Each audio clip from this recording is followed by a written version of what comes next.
টাঙ্গাইলে যন্ত্রের মাধ্যমে ক্ষেতের আলু উত্তোলন করছে কৃষকরা জানান এতে উত্তোলনের সময়ের পাশাপাশি কমেছে উৎপাদন খরচ। লাভের পরিমাণ বাড়ার বাস্তবসম্মত সম্ভাবনায় আলু চাষে আগ্রহ বেড়েছে জেলার কৃষকের। বাংলাদেশ কৃষি গবেষণা ইনস্টিটিউটের সরেজমিনে গবেষণা বিভাগ আলু উত্তোলনের এই যন্ত্র ধীরে ধীরে জেলার সব উপজেলার কৃষকদের মাঝে ছড়িয়ে দেবার কথা বলছেন। এম এ রাজ্জাকের তথ্য ছবিতে প্রতিবেদন। বিস্তৃত আলুর ক্ষেত, বেলে দোআঁশ সহ যে কোনো মাটিতে আলুর আবাদ ভালো হয়, কিন্তু টাঙ্গাইলের কৃষক আলু চাষে আগ্রহ হারাচ্ছিলেন, কারণ আলু উৎপাদনে খরচ বেশি।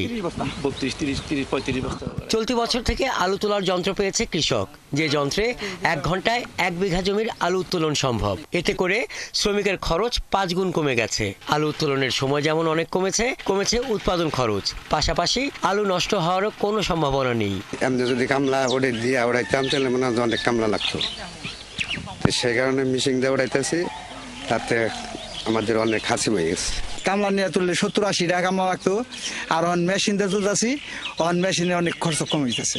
উত্তোলন খরচটা বেশি হয় এই বছর, গাড়ি দিয়ে ওঠানে আমাকে উত্তোলন খরচটা অনেকটা কম। আলু উৎপাদন সহ প্রযুক্তিগত এই সহায়তা দিচ্ছে বাংলাদেশ কৃষি গবেষণা ইনস্টিটিউটের সরেজমিন গবেষণা বিভাগ, যা ছড়িয়ে দেওয়ার ইচ্ছা আছে জেলার সব উপজেলার কৃষকের মাঝে। লেবার দিয়ে আলু উত্তোলনের ক্ষেত্রে যে আলু কেটে যে নষ্ট হওয়ার সম্ভাবনা থাকে, এক্ষেত্রে আমাদের 0.1% আলু নষ্ট হওয়ার সম্ভাবনা নাই বললেই চলে।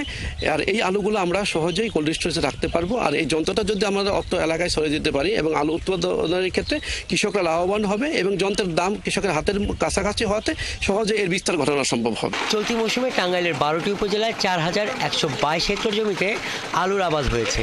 আলু উত্তোলন লক্ষ্যমাত্রা 83,509 মেট্রিক টন। হাসান আহমেদ, 71। দর্শক, চলছে দেশযোগ সরাসরি সংবাদ অনুষ্ঠান দেখতে চোখ রাখুন 71 ফেসবুক পেজে এবং সাবস্ক্রাইব করুন 71 ইউটিউব চ্যানেল। থাকুন 71 সাথেই।